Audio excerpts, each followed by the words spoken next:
Shout out po sa inyong lahat.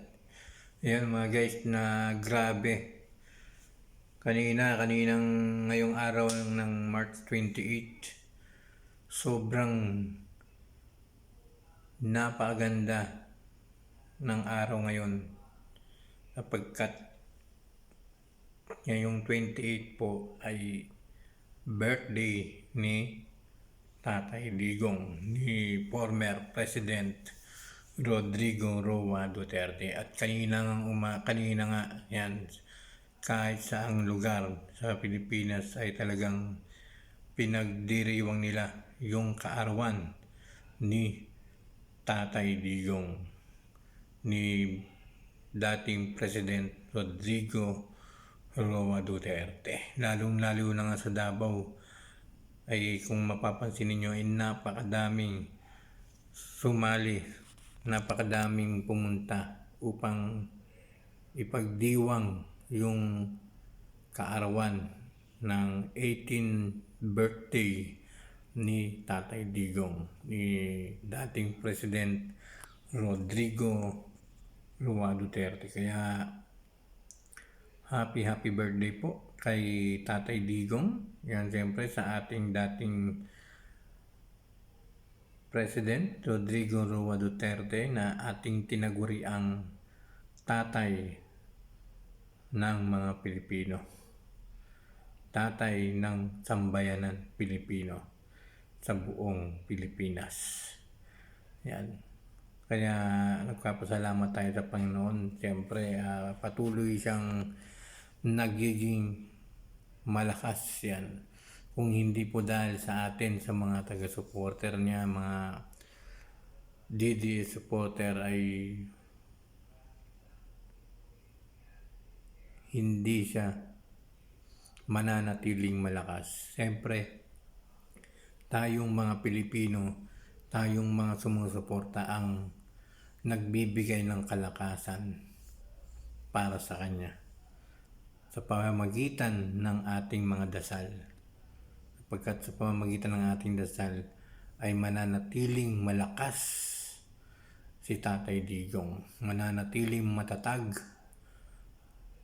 si Tatay Digong, ang ating dating President Rodrigo Roa Duterte.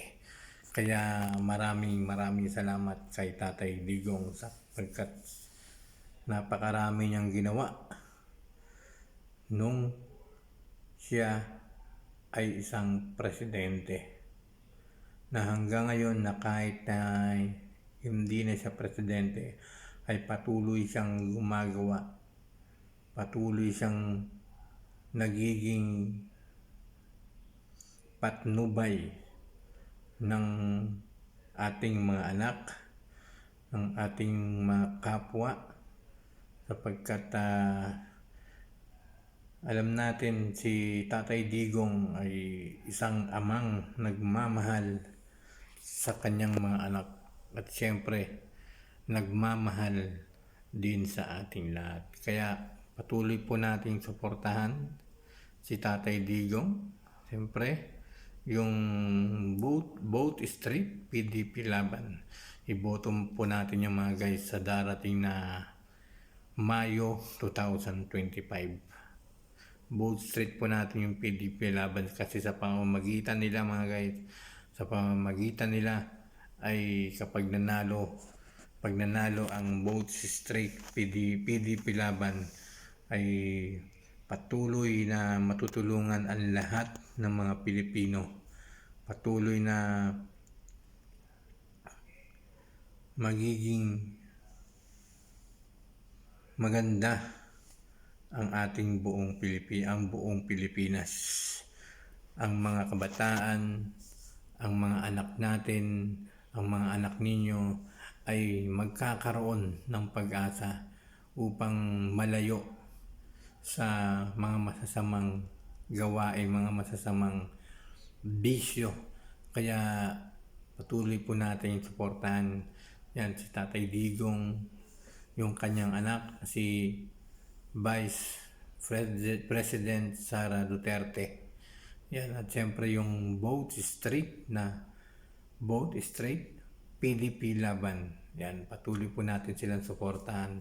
Pagkat kung hindi po dahil sa inyo, kung hindi po dahil sa atin, ay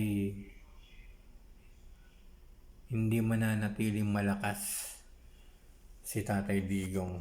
Kaya sa mga naninira po sa kanya, sa mga ayaw sa kanya, sa mga hindi gusto kay Tatay Digong, ay ipagdasal na lang po natin sila.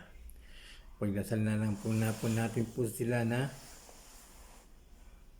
maging mag-iba yung kanilang isip para kay Tatay Digong, di ba? Mas maganda yung magkaroon po tayo ng pagkakaisa. Mas maganda yung maging masaya ang lahat ng tao. Kaya nga sabi ni Tatay Digong na kalma lang tayo at matatapos din ang lahat. Makakauwi si Tatay Digong sapagkat nagdarasal po tayo para sa kanya.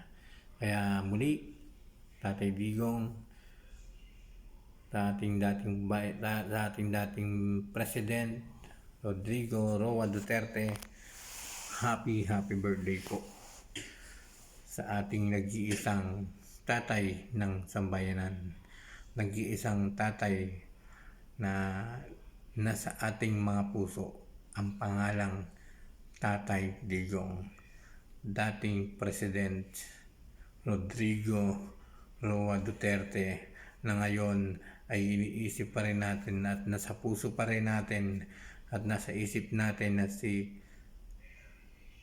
dating Pangulong President Rodrigo Roa Duterte ay nananatili pa rin sa atin na isa pa rin siyang President ng Pilipinas. Kaya vote straight and PDP Laban upang magkaroon ng patuloy na pagbabago ang Pilipinas. Happy birthday po kay Tatay Digong. Maraming salamat sa inyo lahat.